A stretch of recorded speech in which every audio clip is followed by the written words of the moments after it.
The Canadian Foreign Policy Hour. I'm coming to you from Jojage, which has long been a meeting place of various First Nations, otherwise known as Montreal.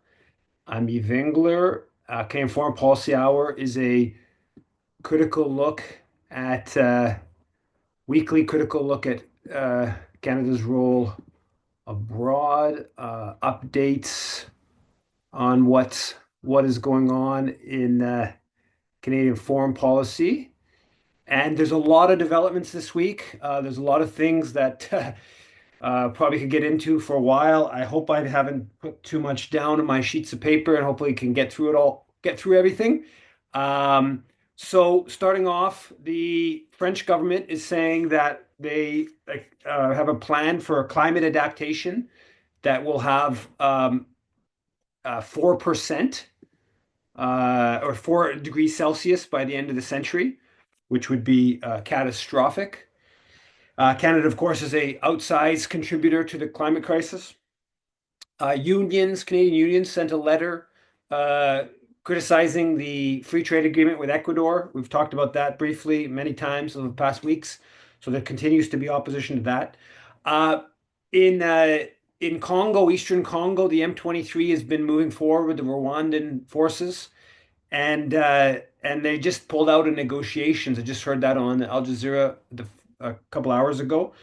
So that's looking bad. There's more and more displacement. They're moving further uh, westward in the country, and they just take over the mineral-rich Kisangani area, and they Rwanda expelled the Belgian ambassador yesterday or today, and Belgium's going to respond. It looks like in kind, or so there's diplomatic tensions growing there, and there's this agreement that the Americans or Trump's uh, this is floating around exchanging sort of security for Congolese minerals, kind of something similar to what's being discussed about Ukraine.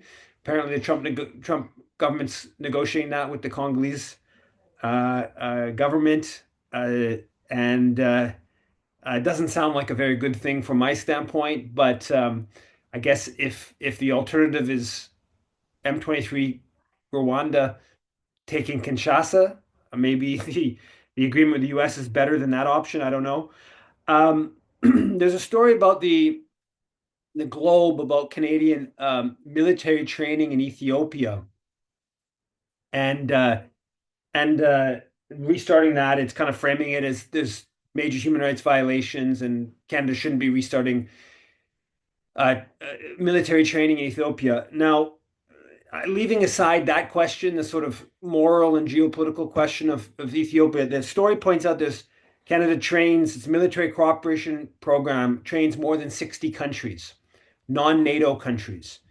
And I've written about that in my Canada and Africa book and elsewhere, where it's very politicized, right? The point is to build connections, build ties with influential players in the country. There's examples, of course, Ghana is the clearest one, where it was the Canadian trained military that overthrew Kwame Nkrumah, and the Canadian High Commissioner boasted about that and how they maintain the Ghanaian military, post-independence Ghanaian military is the most pro-Western institution in the country that ultimately does the service of London, Washington, Ottawa.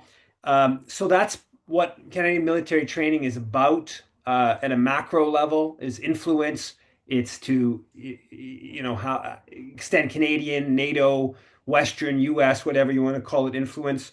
Um, uh, yeah, so I think that's it doesn't get talked about much, but it's something in Canadian foreign policy that is, I think, not insignificant. Uh, Tamara Lawrence bumped into Chris Alexander, the former conservative minister, at a library in Toronto Tuesday, Wednesday, and she got in touch with me about it while she was sitting there, and I suggested asking him about his accusation that David Puglisi was a KGB agent or a Russian agent that Chris Alexander made in the parliamentary session about 4 or 5 months ago. And so she did. She went up to him. I posted it. I think Dimitri also posted it to his X and other platforms. Now, in response, Marcus Kolga, the disinformation expert, so-called disinformation expert, he posted in response to this. He said far left, Kremlin aligned, anti NATO, anti Zionist extremists now stalking and harassing prominent Canadian Putin critic and pro democracy activist Chris Alexander.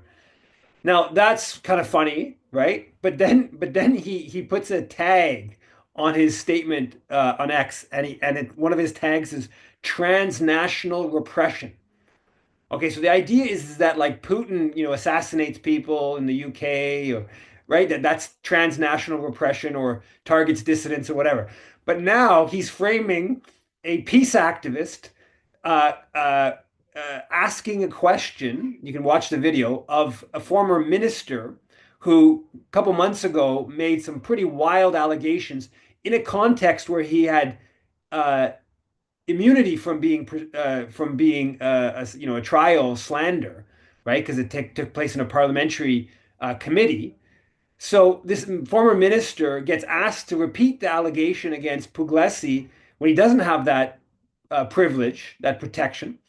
And now Marcus Kolga is trying to frame it as like, similar to Putin assassinating people and, globally or other quote unquote transnational repression ideas that the Chinese government is transnational repression against, Chinese Canadians, etc. That was, I thought, quite humorous, but indicative of their, ideas and their attitude of someone like Marcus Kolga, who, of course, is funded by different U.S. Canadian military funds. Sam Cooper, the former Global News, uh, I guess, conspiracy theorist that saw the hands of the Chinese government behind kind of everything in Canadian politics. He went on. I didn't listen to it. I just saw the tweet. Ezra Levant to discuss, quote, China's role in Mark Carney's rise in the Liberal Party and beyond. And he quotes this. It says, "Where did those 200,000 to 300,000 extra liberal membership votes go? That's a very live question, and I think we need to know more," Sam said. So apparently, maybe China was involved in some sort of, I don't know what they're claiming, but China, of course, made Mark Carney the leader of the Liberal Party, is what is being alleged here. Um, uh, you know, China is I don't know what to say, right? It's China's is all powerful hand in Canadian policy, according to these people, and it's continuing. On the Syria file, the Globe, Mark McKinnon was in Syria this week, Globe correspondent, and he had a number of reports. Some of them some interesting stuff.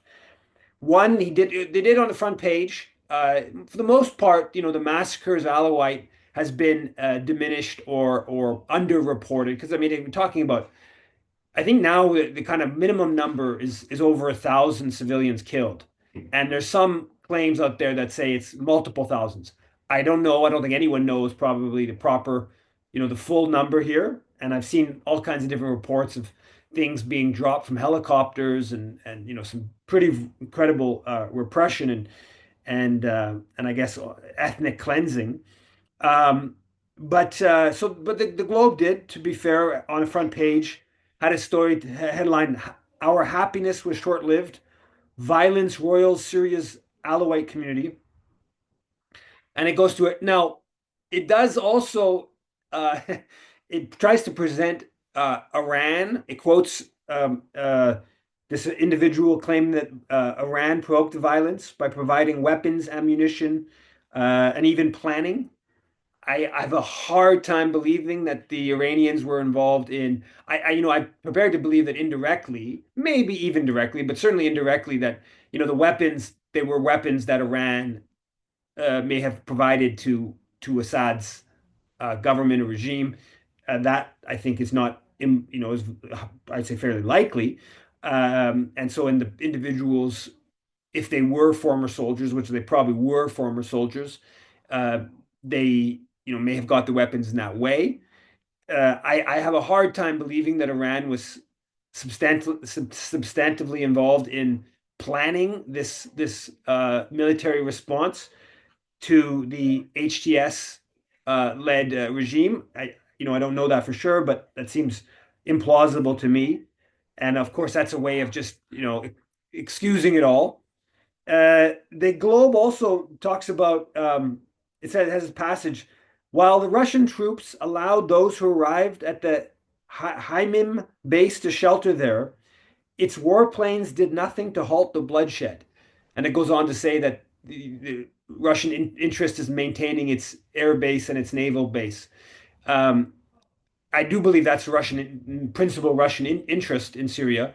I think the idea to sort of blame Russia for the ethnic violence against Alawites seems pretty kind of out there, considering, of course, Russia was close with Assad, and and then they allowed their base to be used for thousands to fleeing from violence.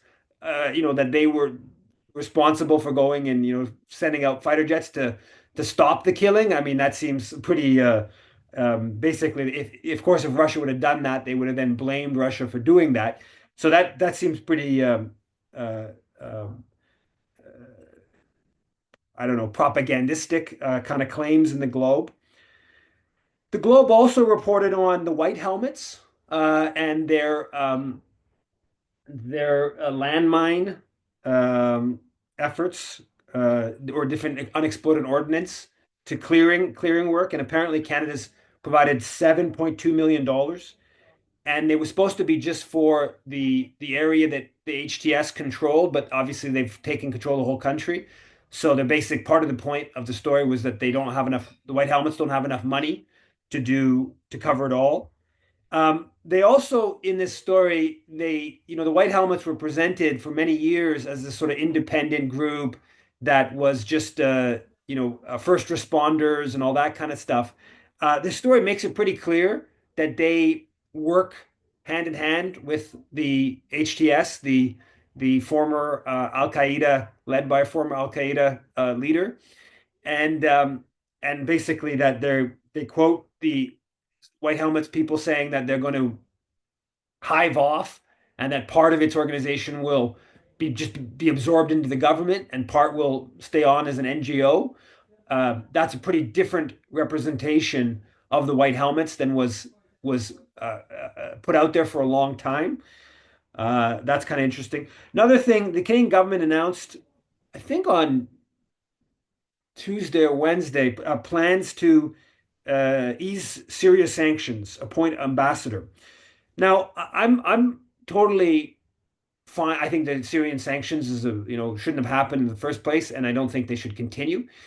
I do think it's a pretty bad signal that you announce sanctions relief. Presumably, it was in the pipeline before, and you announce a new ambassador just after there's this horrible uh, bout of ethnic, uh, targeting of minorities.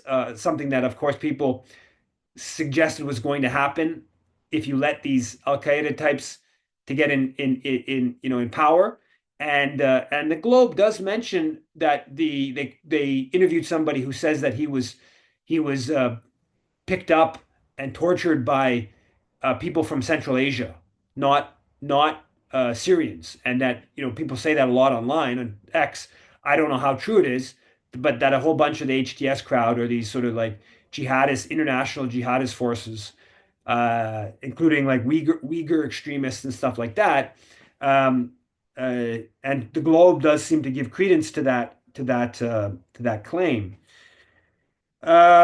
Different note, there's a Hill Times piece. I didn't read it. I just read Dimitris Lascaris' his citing from it of somebody calling for Canada to get nuclear arsenal. We're seeing that pop up in response to the Trump. That seems not a good development, not the way that we should be going whatsoever.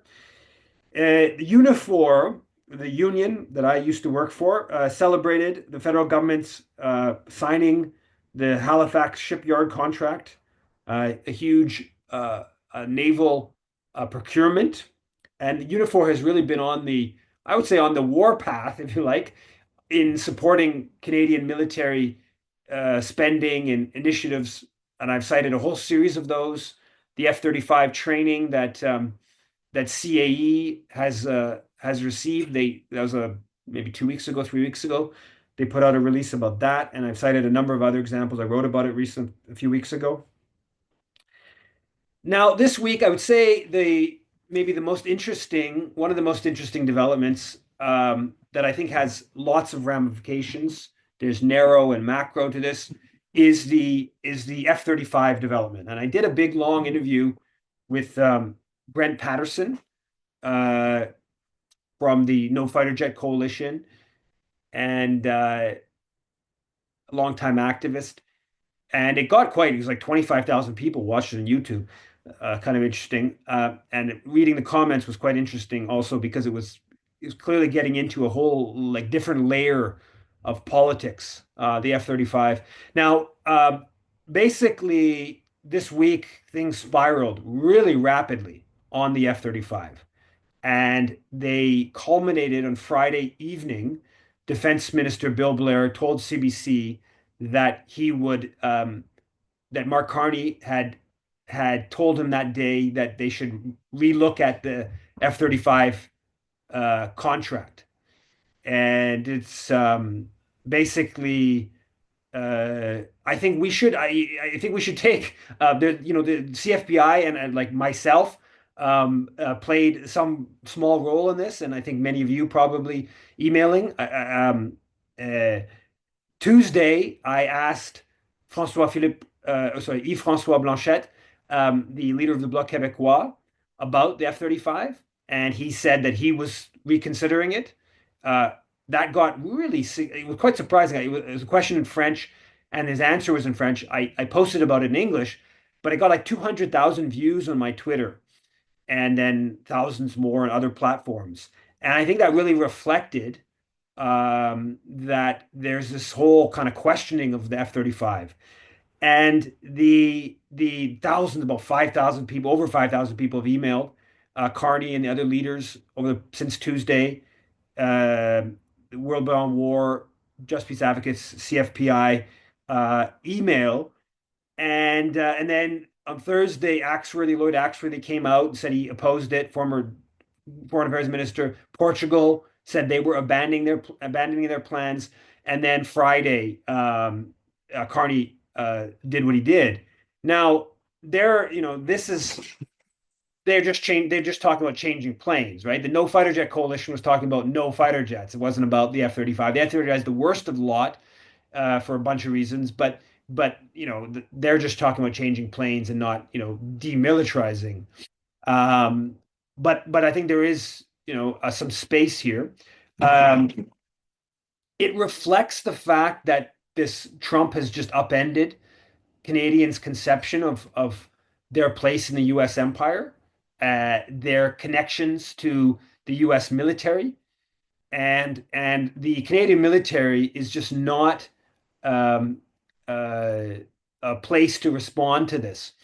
Just to they're so tied in. So this week also, uh, Puglisi has a piece in Ottawa Citizen saying that Canadian forces pushing for sole source deal for U.S. weapons as Trump continues attacks on Canada.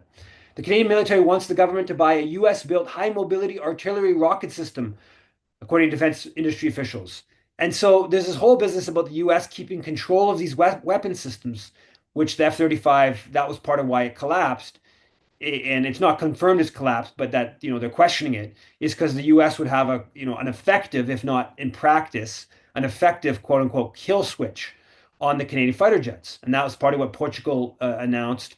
They're cited for abandoning the F-35, and so the Canadian military, it's like these people are so pro-U.S. they can't see that the sort of political train is shifting under them. And we have a situation where, as the National Post said, we got this headline here. Uh, I don't know how I can't find where they put the headline, but the basic point is that the National Post's front page story about how Canadians' attitudes to the U.S., right? A third of the country sees the U.S. as an enemy now. and just completely collapsing support for the US and worry about the US and hostility to the US is just on the rise like drastically. Um, and so the military are acting like sort of fifth columnists, right? And they're continuing to go forward with this stuff. And they for instance they have a plan. Another story from Puglisi is the headline: Canada to buy new military helicopters to respond to potential F-35 crashes in the Arctic. So basically we got the F-35 and then we need to buy these helicopters because the F-35 is not reliable because it's only one engine, right? And so it's got I guess a higher degree of danger to crash in vast expanses like the Arctic. Um, but yeah, but the bigger issue here is that there's this changing attitude towards the U.S. and the idea that the U.S. would have control over Canadian weapon systems, which is the case commonly when we're procuring from the U.S. I think to varying degrees depending on the weapon system and whatnot. But there's a story about the ships built in by Irving that that's a Canadian company, but it's Lockheed that provides a whole host of the sort of like technical side. And again, they would have a lot of power over potentially undercutting the Canadian ships that even built by a Canadian, company. And this is how in a story that I'll get to the NDP question in a second, but in the story about the NDP's announcement on Sunday, this is how Lagacé, he's the prof at Carleton, he says, Lagacé said the US could, quote, probably prevent upgrades or new parts, referring to F-35, but noted, quote, the entire armed forces has this problem. The reality is the Canadian and American militaries are as interconnected as the trading relationship. So here you have this establishment academic, Lagacé, saying that, well, okay, yeah, that's the case with the F-35, but it's the case across the board. So our whole military, which we of course knew, but this is not coming out. The whole military, the U.S. has basically the ability to collapse the weapons if they don't really, if they see, if they want to invade Canada, for instance, right? And so the F-35, as we discussed with Brent Patterson, they were told that we're buying this for defensive reasons. And then we're seeing the situation where this country that has the control over the upgrades and control over the data sources, they and potentially may want to invade. They're talking about annexation and changing the border and all this kind of stuff. Um, Obviously, it doesn't make sense to buy that plane in that context. Not to mention the trade war kind of element and as a way of leverage in the trade war. So it doesn't make that much sense. Now we know, of course, these are never designed for defensive purposes, right? There's only even before Donald Trump, there's only one country that could invade Canada, right? That was clear from anybody who really thought about it for a bit. It was the U.S.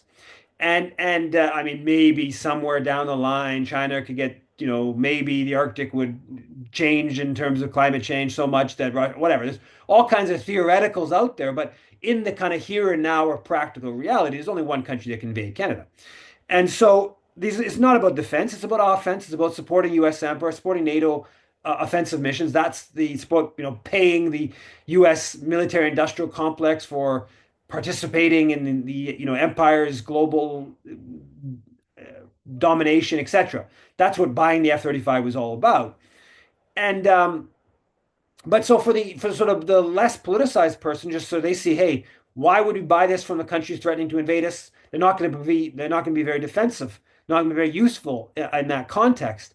And so it collapsed really quickly. Now the NDP is just got egg all over its face. It's a total and utter embarrassment. On February 25th, I went to a press conference and I asked Jagmeet Singh, and I should tell you, I think I mentioned it previously. I mentioned it to his flack. I got there early and I told her my questions. So this was not off the cuff. This was a pre-planned response. I asked basically the same question I asked Yves-François Blanchet about should Canada, reconsider the F-35 in the context of the trade war and paying all this U.S. military giant, da da da da. And Singh refused to even like mention reconsider. And so he was being so cautious. He's like, on one hand, he's saying, I'm getting tough with Trump, but I can't even mention that we maybe, I wasn't asking for like, you will. I was like, well, would that potentially be on the table of reconsidering the F-35 deal amidst, this tension and trade conflict, whatever, Trump. And he just, spoke for like a minute, but he wouldn't answer the question.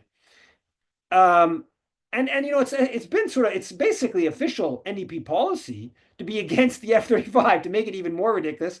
That's been their kind of official policy. I mean, they've tried to like not talk about it and we can get into that in a bit. But so now here you have a situation where Blanchette comes out saying, would we consider? And if you listen to the interview, he's very in my question. He talks about the kill switch, or he uses slightly different words, but he's like really, he's clearly thought about the thing, and then it spirals. And next thing you know, the investment banker, new prime minister, is reconsidering. So now the NDP, basically, Carney has outflanked the NDP from the left. And so what does the NDP do? Finally, on Sunday, they come out with a statement saying that, we want to cancel the F-35, saying that we're going to cancel the P6, this big agreement with um, Boeing for their, like, I think they're spy planes. And so now they're kind of playing catch up.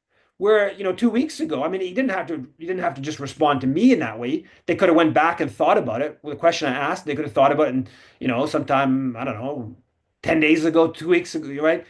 They could have come out and, as things were going further down this path of anti-Trump, whatever, and they could have questioned F-35. Instead, they're playing catch up. It's just electorally, it makes no sense. The cautiousness is dumb. I'm sorry, but this is just like, I don't think for the most part their problem is being too cautious, right? The whole entourage, the whole crowd, they follow the media too much, they follow the political winds too much, whatever, right? But in this case, the political terrain is changing so much in terms of anti-US sentiment that this, Canada's connections to the US empire and the military, I've said this repeatedly, there's all this work that we should be doing this. We have all these opportunities to crack at some of that stuff right now. And the F-35 thing shows that absolute, crystal clear.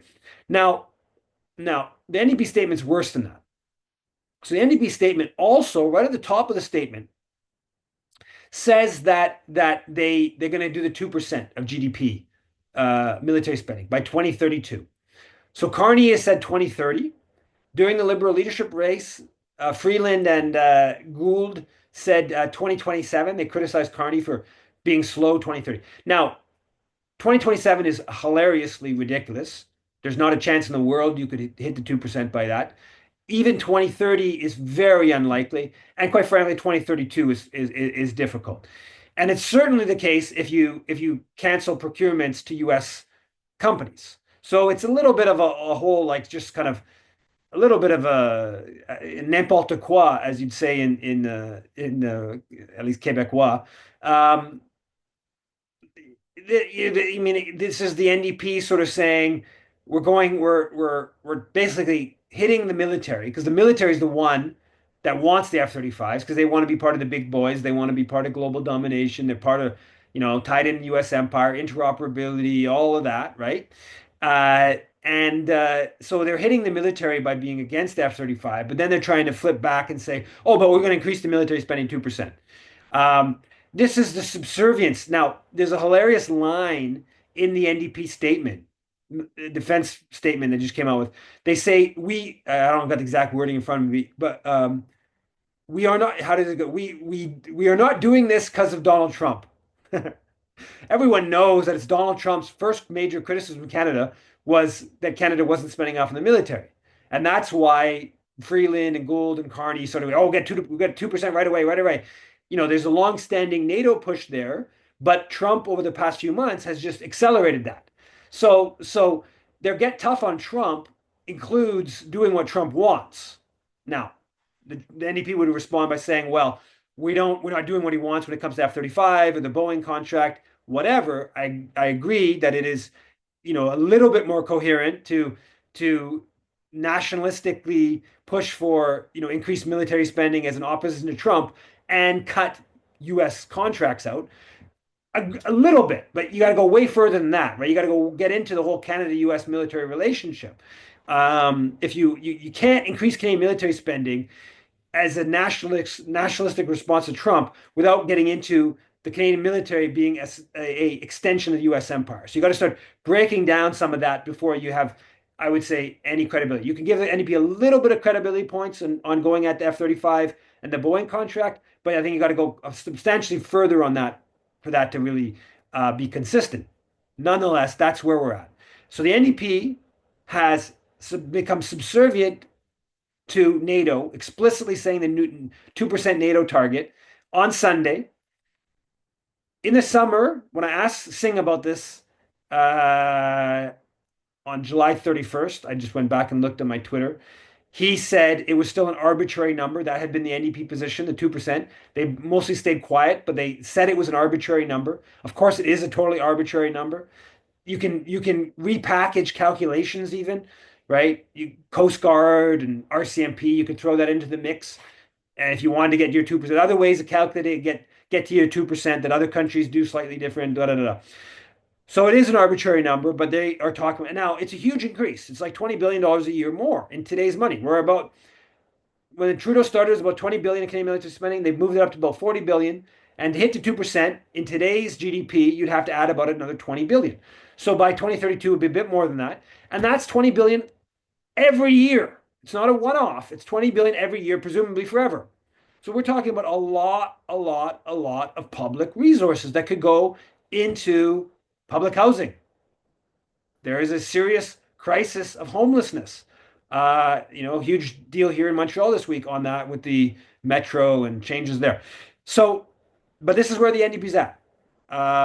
Pretty embarrassing. And, so they, on one hand, they're not even doing the electorally smart thing of getting ahead of the game on the F-35, but then they're bringing in this 2% GDP. You do have to question this. And I think that quite honestly, you know, Singh is supposed to be doing something here Wednesday night in Montreal. I got an email saying that they think there's an election announcement coming, and I guess if the election announcement happens, they're going to do an event, kind of the launch here in Montreal late Wednesday. They're saying the dates up depending on what Carney does. I don't know, man. When they're like, I think they're way better on the Palestine, and I know that there's Palestine related people going to say, kind of want to get behind the NDP on this, but this 2% of GDP, I mean, there's got to be a challenge.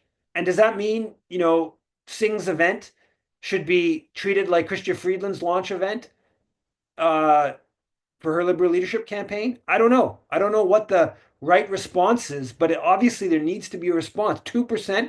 We are in the climate crisis, the crisis of lack of housing. We're going to go and massively increase military spending. And we're going to do it to serve what? NATO? Which members, I mean, the last time it was a members voted to get out of NATO. And it was just the party leadership that just, got rid of that. So that's a big question the NDP needs to answer for. They had the G7 foreign ministers in Charlevoix this week. And initially, Melanie Joly was like framing it we're gonna bring up the American tariffs and the Americans annexation stuff and this and that. And she seems to have completely buckled and just did this sort of NATO proxy war, pro-militarist kind of thing. She's quoted saying later on, initially she hyped it up, and then she's quoted saying, "There's no argument, there's no conversation about it, there's no need to talk about it." She added, "You're here, you respect us, you respect our sovereignty, you're in our country, you respect our people, period." Saying about Marco Rubio and that we don't have to be challenge the Americans on talking about rewriting the border and annexation because they respect us because Marco Rubio's there at the thing. And basically, she didn't use the leverage she had. I don't know how much leverage she really has as the host, but she has some leverage. She didn't use it to basically embarrassed Americans at all or push back. Um, Pretty embarrassing. Similarly, the Secretary General of NATO on, I think, Thursday was at the Oval Office with Trump when Trump brings back up the border and, oh, annexation, this and that, and doesn't say anything, right? Just sits next to Trump, Canada, NATO. Same thing with Greenland. He apparently with Greenland, Trump brought up Greenland, and his only response is, "We don't want to get involved in these affairs." So this is supposed to be that NATO that's supposed to defend us. That's why we're involved, right? It's to protect ourselves, apparently. But Trump can, do what he does. Um, so the G7, according to Globe story, the two-state solution dropped from G7 statement. So they, because Trump wanted, in exchange for harsher language on Russia, that all the other countries wanted, minus the US. To get the US to go for that, they dropped even a mention of the two-state solution on Palestine because the Trump administration apparently wanted that. On the Palestine question this week, so Rabbi Mivasser and Rehab Nassal, Palestinian Canadian artist, their multi-year battle to have the Sarel investigated for violation of the Foreign Enlistment Act. They did after police refused to look into it. They did a private prosecution. They got a justice of peace to say there was enough evidence that this case should move forward. Then the prosecution took over the case and basically legal sleight of hand just dropped the case. So they didn't want the case initially. Once the justice of peace got it going, they took it over and then they got rid of it. And so they challenged this. They basically were saying that the Crown had shown a consistent bias against applying the Foreign Enlistment Act to Israel related. And they weren't in this long judgment. They got like a little bit. The judge said there was some problems with the previous decision, but basically said they wouldn't overturn things. They wouldn't force this process to move forward. So the legal system has once again shown this incredible bias, the impunity to Israel related. I wrote a couple stories this week about Find IDF Soldiers. We did a action alert. Find IDF Soldiers, the website that was created a few weeks ago. Find IDF Soldiers, charge IDF Soldiers, and a few thousand people have responded to that action, which is good. And basically saying that they should be investigating all these soldiers for violation of the War Crimes and Crimes Against Humanity Act, and they should be investigating those who are inducing them to join the Israeli military under the Foreign Enlistment Act. Now, amidst this, I realized that Gil Troy, who's this prominent prof here in at McGill, who publishes and seen him in the Globe, Montreal Gazette, I don't know, different media outlets, fairly prominent. He has four kids that in the Israeli military listed on the Find IDF Soldiers website. Now he moved to Israel. It seems like in 2013. He's continued at McGill. It's not really clear exactly when he moved. At least his first child. He's written about all his children joining the Israeli military. At least his first child was voluntary. Voluntary. I don't know. It's a little bit unclear if the other three were they're Israeli citizens and they had to join. It's not clear to me. But I wrote a piece basically saying that should the Foreign Enlistment Act apply to Gil Troy and Linda Adams, that's his partner, his wife. Linda Adams is the daughter of Marcel Adams, who's a billionaire, and people probably remember Sylvan Adams, who's this ambassador at large. He's the big proponent of repression at McGill. He's a big donor at McGill. And so he's gotten a lot of attention on that. He's taken up this ambassador at large for Israel. He self-declared, I think, calls himself something like that. He spent a huge amount of money to try to whitewash Israel and make Israel presented as a great place, whatever. Brought the Argentinian football team there and stuff like that. So that's Gil Troy. So basically, a piece of Gil Troy and Lynn Adams be investigated for violating the Foreign Enlistment Act. And I think it's an interesting question of these parents of kids that join the Israeli military. Like, you think of the inducement as being the schools. When we looked into it, we looked at the consulate in Toronto, but the parents, I don't know. It's an interesting question. Probably to ever find a parent guilty of this. I mean, the legal system clearly shown it doesn't want to apply the Foreign Enlistment Act to Israel.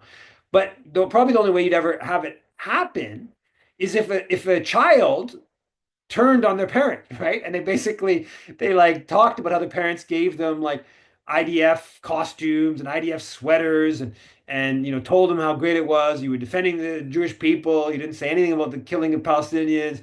And you did all kinds of things to put them in schools that said that Israeli military is great. Anyways, just encourage them to join the Israeli military. Anyways, I think it's an interesting I don't know, thought exercise. I think the putting it out there, the idea that the parents could be, prosecuted for violating the Foreign Enlistment Act, I think that's probably a good thing to float out there to make people think twice on this matter. Um, there's sort of like this mix of legal side to it and the kind of moral, political side to this whole question. Anyways, I thought that was kind of an interesting angle. I don't know if it needs to be flushed out more, but the idea of prosecuting parents for their kids joining the Israeli military under Canada's Foreign Enlistment Act. The Canadian Jewish News sent this advertisement that I saw myself and I got forwarded by some people from this tax firm, basically saying that we could get whatever charities want to donate money, we can get you up to 90% covered for donations if you make over $300,000, I think was the number they used. Then it's the whole flow through shares. And I know the tax lawyer that follows the charities a lot. I'm forgetting his name right now. He was quoted saying 80 and 90 could go to 80, 90%. That would be effectively subsidized by the Canadian state. He said that. I don't, and I looked into a little bit. This whole flow through shares is complicated. It's something to do with like the mining shares, and then I don't know how it all works. But basically, if you're quite wealthy and you push the tax game to the max, I think particularly in Ontario, you can apparently get up to 90%. So when um, the Hessick Foundation, I'm blanking on their names right now, the billionaire owners of Indigo, when they, Schwartz and Reisman, when they given $200 million over the past 20 years to non-Israelis joining the Israeli military, it's possible that 90% of that is covered by everyone. They're finding tax deductions that cover up to 90%, which I used to think it was like 30, like a third. Then I thought I got to 40%. Then I kind of more recently kind of understood it was like probably in many cases up half. And now we're going even to up higher echelons. Now, it's not like that for everyone, but for the big people, the big funders, it is apparently. It's different provincially. There's different dynamics in each place, but that's absolutely unbelievable. If that were the case, that Heather Reisman and Schwartz were getting towards 90% of the 200 million to assist to violate CRA rules to assist the Israeli military, unbelievable. But that appears may be the case. We mentioned, I think, briefly Marco Mendocino has been appointed the chief of staff for Mark Carney. Totally bizarre move. The National Council of Canadian Muslims criticized it. Jagmeet Singh came out criticizing it for his anti-Palestinian. This is a Zio-fascist pushing for the bubble zones and the like in Toronto. Seems like a very odd move because Carney was also attacked for it from Poliev as sort of like this is just following the same old of Trudeau. So he's getting hit from both angles. Um, and he's a extreme Zionist, Mendocino. Uh, some of these right sources like Rebel News and the Israel Now, who is the former JDL guy, they were claiming that Carney had appointed Omar Al-Jabra as foreign affairs minister, and they were like, oh, they got this whole he's a Palestinian terrorist and this and that. Now, of course, he's in real world, he's like a sellout of the Palestinians who's was I think he was transport minister in different positions where. Um, it was obviously totally erroneous. I'm pretty sure he's like stepped down. I think he might not even be an MP anymore, but he's at a minimum he's said he's not going to run. So while they're actually getting like Marco Mendicino in charge of the chief of staff, they're getting the Zionists in their positions. They're making a big kerfuffle, and it's just a shows you how like they if they don't get everything, they're like you're a terrorist supporter, you're Trudeau's an anti-Semite, whatever, right? And they're whipping up this thing. You got other examples of that from the Jeremy Levy responding to Rachel Brendian, who is a staunch supporter of Israel, saying that you have an inherent obligation to close our border to Gazan refugees. Just this total like none is too many ideology that they're pushing, racist, anti-Palestinian, a number of other tweets like that this week. There's an interesting story in the Montreal Gazette. This Jewish Montrealer who they didn't say this, but presumably is pro-Israel. His daughter got married to a Muslim, and some other Jewish person in his kind of broad circle just basically started harassing him repeatedly about this. And like not there's not somebody he knows well, but like in the neighborhood, like apparently the story, we'd bike by repeatedly and he'd say Allah Akbar and he'd say all this sort of this kind of apparently at one point the guy responded, kind of confronted the guy, and the racist anti-Muslim Jewish man said to this other Jewish man something about his daughter marrying a Muslim and this and that. And so the angle of the story was Rights Commission urged to revisit Jewish on Jewish hate complaint. And so basically I don't know what's called, the Quebec Human Rights Council or whatever, just refused to take the case. And and anyway, it was kind of an interesting story, and it is kind of an interesting angle that it's like, and I've seen this story kind of bubble up a number of times. The amount of kind of like sort of racism or the hatred that's from other Jewish people against sort of even more extreme pro-Israel people is actually a fairly common thread. And according to this story, the Human Rights Commission is not really willing to take that question on. The Canadian Jewish News published this piece, long piece. The headline was, "This pro bono legal team has helped over 550 Canadian victims of anti-Semitism since October 7." And the CJA and the Federation in Toronto, Jewish Federation, they basically this huge lawfare firm, and there's all these lawyers, including one that was like this former prosecutor, crown prosecutor, I think is the main one they quote, have basically just been offering legal services, both offensive and defensive, uh, on all these different things. They call it anti-Semitism, but they don't really hide. It's it's pretty clear it's all about Israel, or 98% about Israel. And it's this whole apparatus. So they're saying it's free, pro bono. They got a whole bunch of lawyers, I guess principally Jewish lawyers, pro-Israel Jewish lawyers, who are offering all these free services. But there's this whole sort of coordination thing that CJA and the Federation, of course, is a registered charity, that is, coordinating all this. I don't know if Oberman here in Montreal, I know Oberman's got some ties to the Jewish Federation here in Montreal. I don't know like what's going on at the financial level there, or I mean the coordination level, how much is this pro bono, not pro bono, how all that's playing out. But there is a whole apparatus, and as, at least some of it's being subsidized by all taxpayers through the charity, to launch this lawfare stuff. What else? I'm going to skip through a bunch of these. There's a couple wins. Uh, yeah, I guess just a couple wins, kind of wrap it up here. There, students at St. John's in Newfoundland. Three students got dropped charges. The Crown dropped the charges for trespassing at the university and around the encampment, and now they're launching a charter challenge.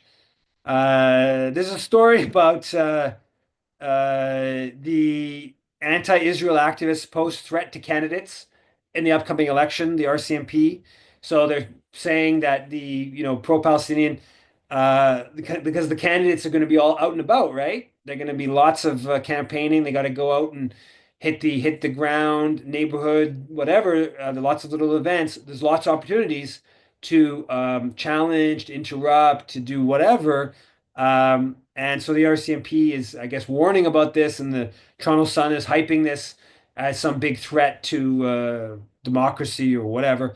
Obviously, we should be raising Palestine throughout this. We should be raising other foreign policy issues throughout this election campaign. I don't know how to do all this stuff. The Vote Palestine network put out a statement and different stuff this week. People should take a look at. As I've stated a number of times, I think a couple negative uh, uh, campaigns, i.e., challenging a couple liberal MPs for their support of genocide and going whole hog in terms of defeating a couple of MPs. I think that's the way we should exert ourselves politically on foreign policy during the election. Um, I think that there's some space. What we've seen happen with F-35 and how quickly that unraveled. There's all this procurement, right? I think there's some ways to assert on Canada military ties um, to the US. I think there's some things that we can do, like this question of pausing or halting all exchanges between Canadian military officers and the U.S. military. I think almost everyone would agree to that. I don't think that's considered would be controversial to everyone, but the military would hate it, be so angry, it cause a real problem with the conservatives.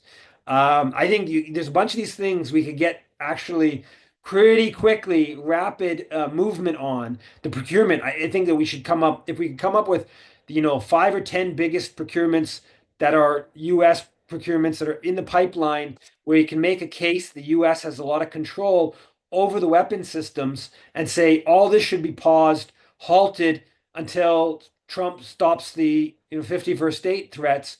That I think is there's a lot that we can go on that. Already NDP's already, the NDP in their release, Matheson, the defense critic, she put out a statement as well. She just refers to works out to 100 billion. That's doing the full life cycle of F-35 and the Boeing planes. But if you do get into it, I do actually believe there's 100 billion towards that when you get into all the different major U.S. procurements. Anyways, there's some work we could do on that. I think that would be one way kind of anti-war forces could get involved in the election and have some impact. Um, like I said again, the Palestine negative campaigning, I think that's one way to go. Um, and then just to finish, I'm speaking in Toronto on Saturday at 7 p.m. The OPSU Hall, Wellesley, 31 Wellesley, something like that. 7 p.m. And I'm going to be speaking at Al Quds demo on the Sunday. And then I'm going to be doing something on Ottawa on next Friday, the 28th. And yeah, I can give people info on that. Ottawa, and that's going to be on the military. The other one, the Toronto's on the repression and on the Palestine question. And I will make Laura a co-host, and I will open up uh, the chat. Go ahead, Yuri.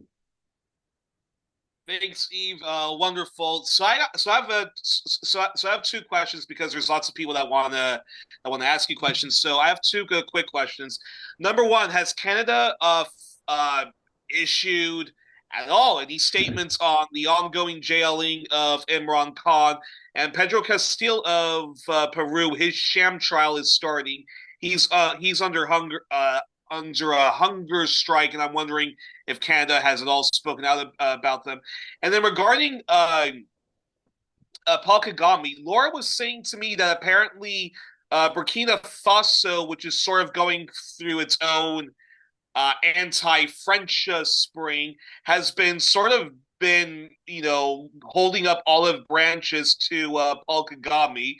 And I'm wondering if that's because of Paul Kagame's anti-French stances, because Kagame, his whole narrative is he's very anti-French because France and the international community Yeah. let his people down during the Rwandan genocide. Of course, the problem with that is that he was the one that actually murdered the previous president of Rwanda, Ambarunzi, and he uses that whole, the French community and so forth let us down, and therefore, I'm the savior of Rwanda, when really he's, of course, the root of all evil of Rwanda. So I'm curious your thoughts No, on that. of course, there's been lots of tension between Paris and Kigali, and that whenever they look into, there was that commission that looked into, because it was a French flight crew that got blown up, right, when Habyarimana's plane got blown up in '94,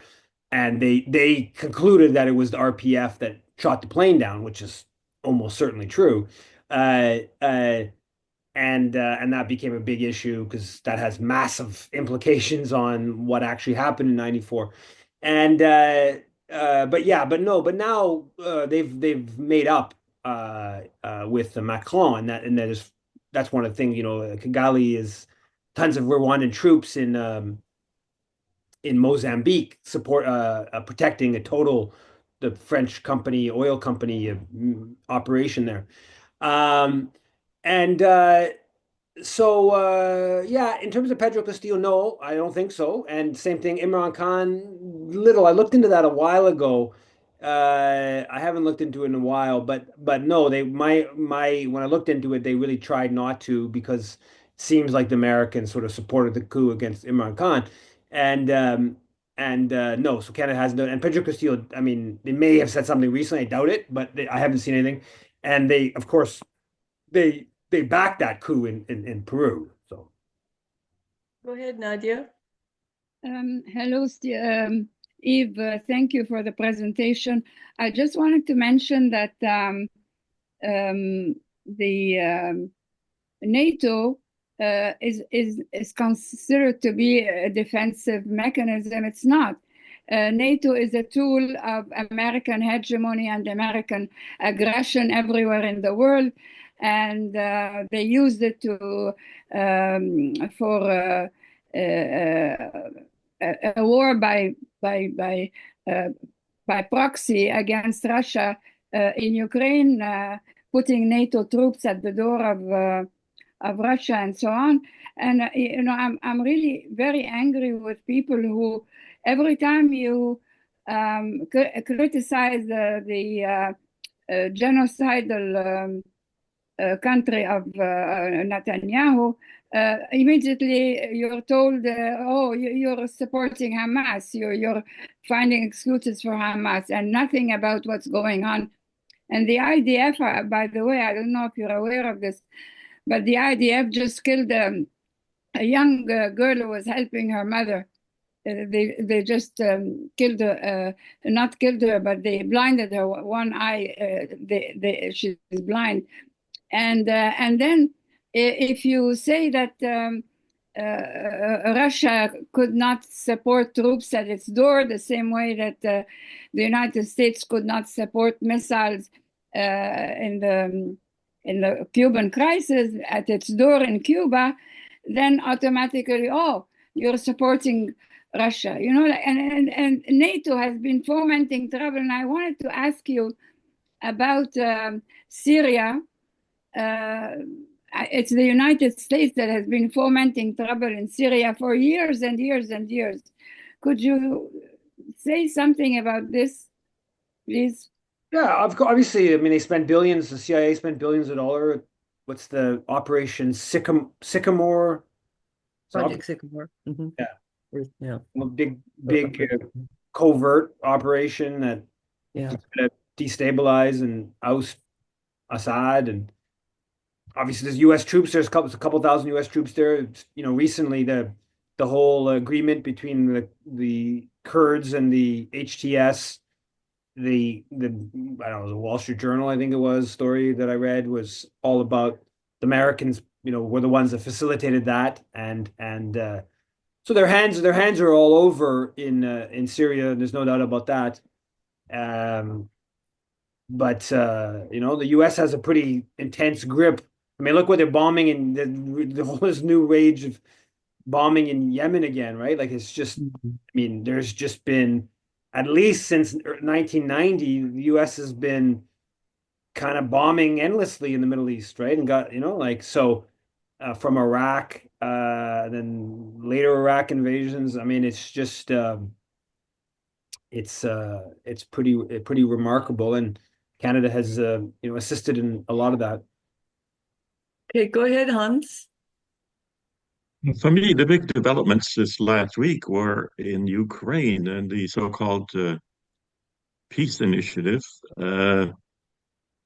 And on Sunday, apparently Rubio was talking to Putin as a special emissary. We've seen the NDP finally, grudgingly denounce what's happening in Gaza. But all five parties seem to be gung-ho on the Chrystia Freeland scenario as to what happened in Ukraine. She's taken a severe hit. How do you see the Ukraine issue playing in the election? Because it's going to be the big development if there is indeed a hegemonic or global shift, if Washington has to concede defeat in Ukraine. Yeah, I mean, I think my guess is it doesn't play that much of a role because there's a unanimity of I mean, the only source where there's really dissent on this is the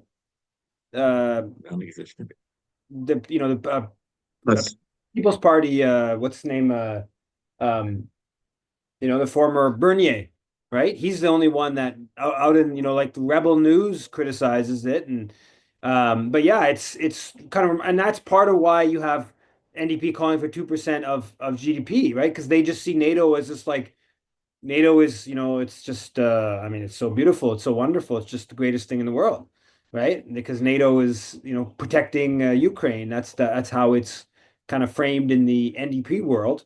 And that's part of why we're at a situation with the NDP. I mean, the NDP is announcing 20 billion. We want to spend $20 billion more a year on the military. That's wild. It's wild.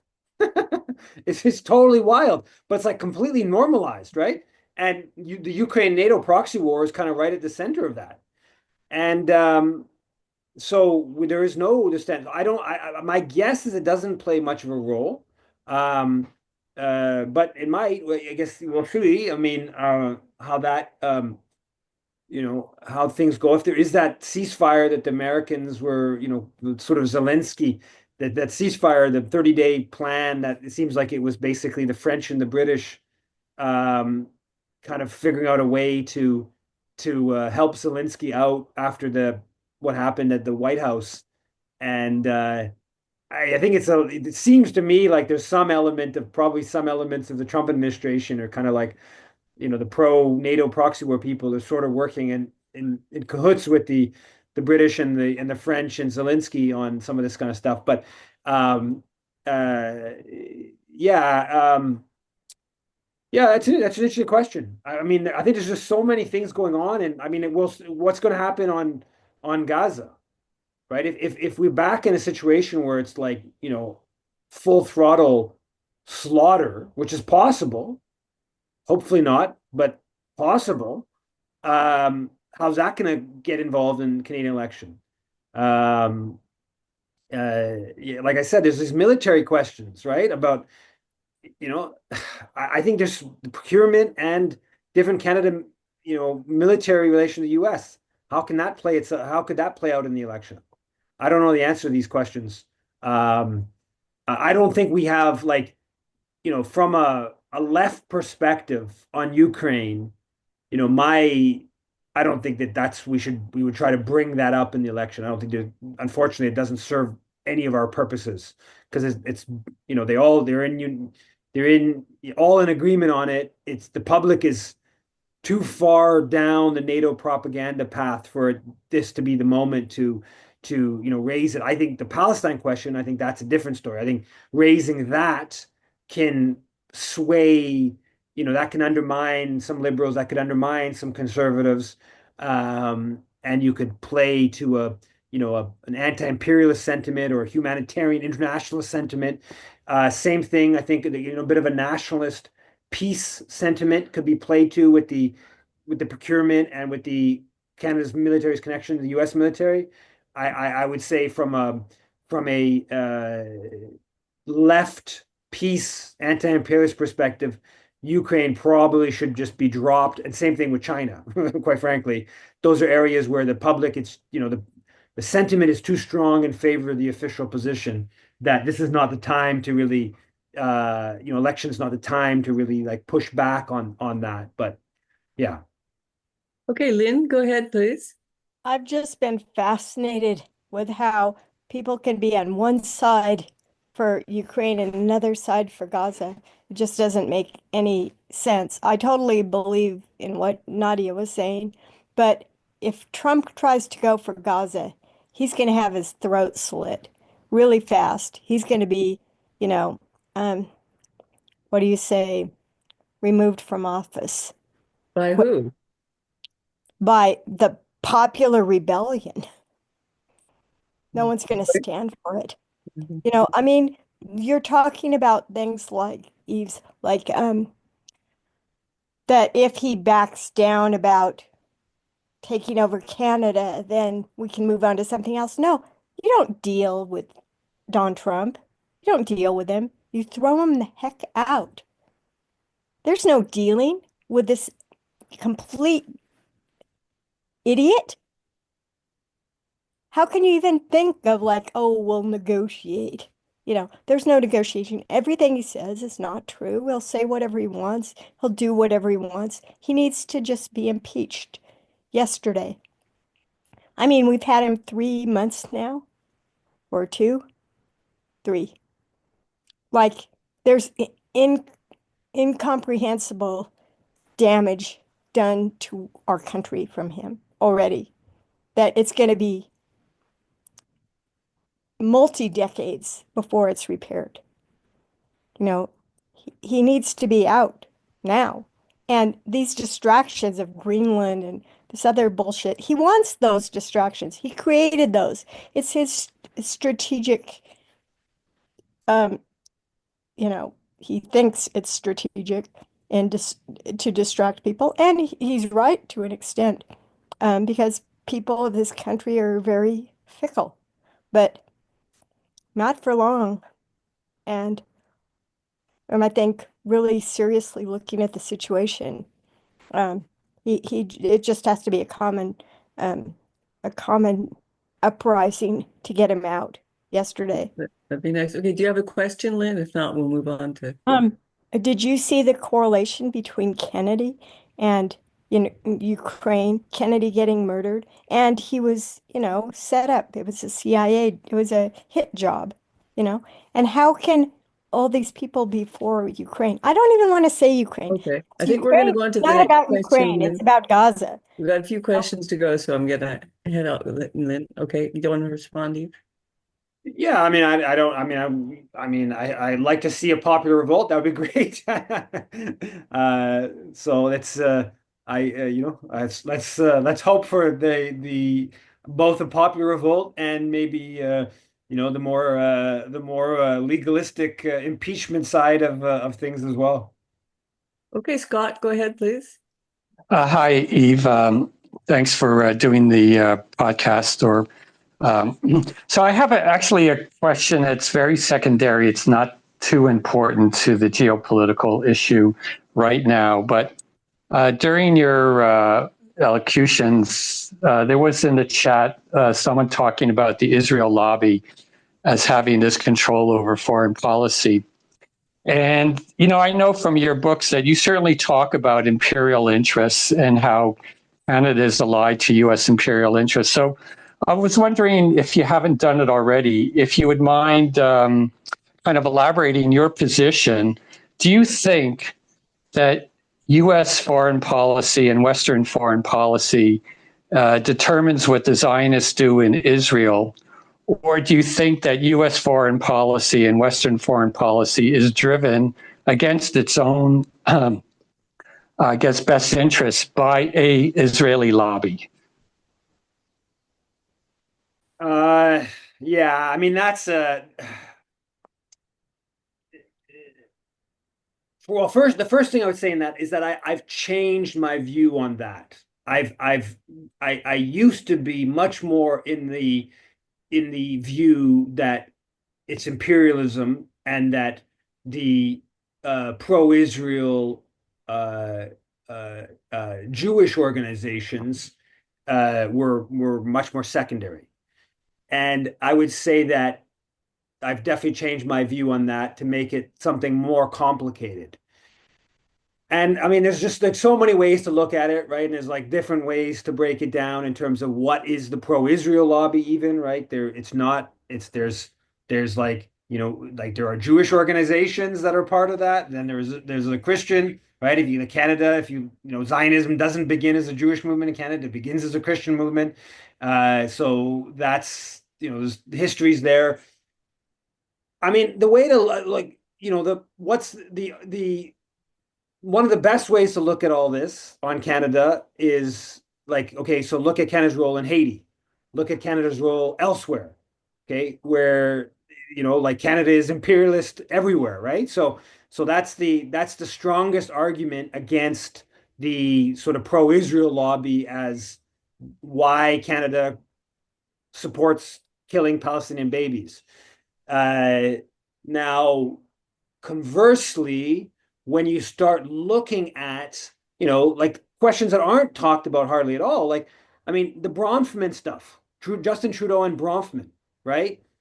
I mean, Bronfman in 2013 boasts to the Globe and Mail that he brought Trudeau to Israel, and that Trudeau's more pro-Israel than Stephen Harper, and that's part of why he's leading Justin Trudeau's fundraising, right? That's a question that gets into, the pro-Israel lobby as being like highly influential in Canada's position.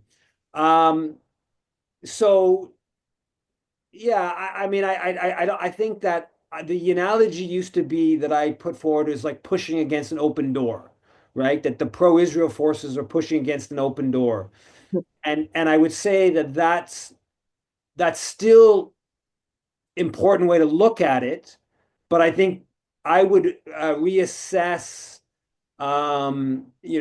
just exactly, if you look at like AIPAC's role in the primaries of the Democrats and how they're able to mobilize all this money that was like,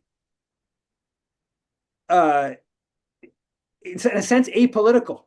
Not obviously not apolitical in the sense that the aim was to just basically stop left wingers who some of them weren't even necessarily pro-Palestinian, but the idea was that these left wingers would become part of the squad, and they would kind of invariably become, sort of part of the critical of Israel kind of dynamic. And so, they mobilize all this money to knock them out in the primary, uh, and they don't talk about Israel at all, right? It's this like completely Israel focused money that doesn't actually even mention Israel, but the whole aim is actually about Israel. And so, I think there's nothing comparable in any other, um, and then take it down like this would be, considered very controversial, right? Like one of the dynamics that I think has just been totally startling to me, it's just very, gets into, tropes and like, I don't know, counting Jews and stuff like that, but it's a real reality. Like I talked about the Howard Levitt, the corporate reporter or a corporate columnist in the Financial Post. Okay. So he's got a weekly column. He's like a corporate lawyer. He's like, just whatever, some corporate Toronto lawyer, and works for business against labor, and that's just what he does. And I don't know how long he's been doing, a long time, and he's got a column, and he's supposed to be writing in the Financial Post about like how to help business undercut labor and whatever. But basically, he's calmed down over the past 2 months or so. But for the first 14 months of the genocide, he just turned it into a Zionist craziness. So he takes like his status in that, is that Israel has sort of like nothing to do with. He's just a corporate, and he uses his status within the Canadian media to turn it into like hyper Zionism. And so you get then into a question of the fact that like the Jewish community is very well placed, is significantly overrepresented in positions of power. And so how does that play out in the politics of Canada? So there's all these different questions that I wouldn't say you quantified. I think I agree with the argument put out that like when Obama wanted to make a deal with Iran and there was like a hard pushback from pro-Israel, that the interests of the US empire, the US state, they won out, right? There was all kinds of dissent and there was, different whatever, this and that, but ultimately they asserted themselves. And that same dynamic goes right in Canada, right? Like CIJA's power collapses if Canada, if the U.S. empire, if there's a shift in geopolitics and Ottawa wants to go along with the U.S. On a shifting position on the Middle East, you'll find that CIJA's power is going to collapse, right? Like so.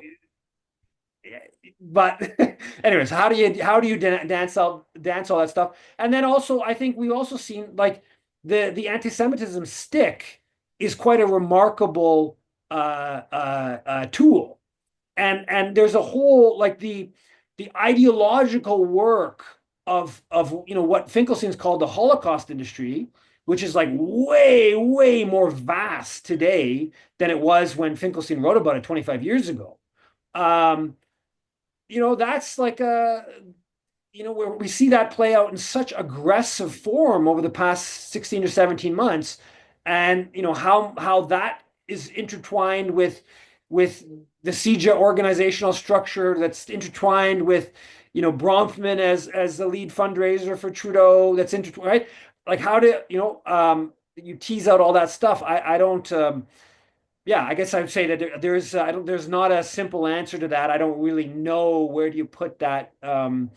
If you were gonna like put a graph and you were gonna put the powers and you were gonna say, is 25% power on the Canada Israel tied to CIJA? Is 25% tied to the geopolitics of dominating the Middle East? Is 10% tied to the anti-Semitism stick? Is 10% tied to Christian Zionism? Is 10% tied to just this sort of anti-Muslim attitude out there? Is 5% tied to the Canada military, Canada-Israel military, and the military world and military companies? And I don't know how you quantify all that. It'd be an interesting exercise, and obviously they're all mutually reinforcing and this and that. Yeah. Hey, just before we go, can I just ask a quick question about the cancellation of the F-35s? A technical question.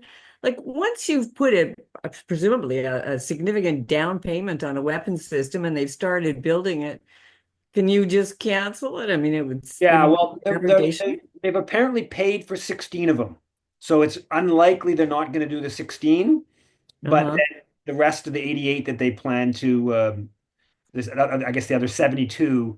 That's up in the air, or they're not even saying for sure, but they've thrown that into question.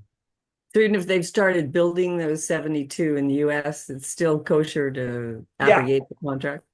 I don't know that. I don't know like that. There's lots of talk about penalties, but the way Bill Blair in his interview in CBC where he talks about this, he seems to suggest like the contract's private, so we don't know, right? But there seems to be some suggestion that there would be a way out without too much of a problem. That's the suggestion, at least. Oh, okay. Okay, thanks, Eve. Thanks, everyone. I think we Thanks. can all head out. Ciao. Take care, everyone. Bye.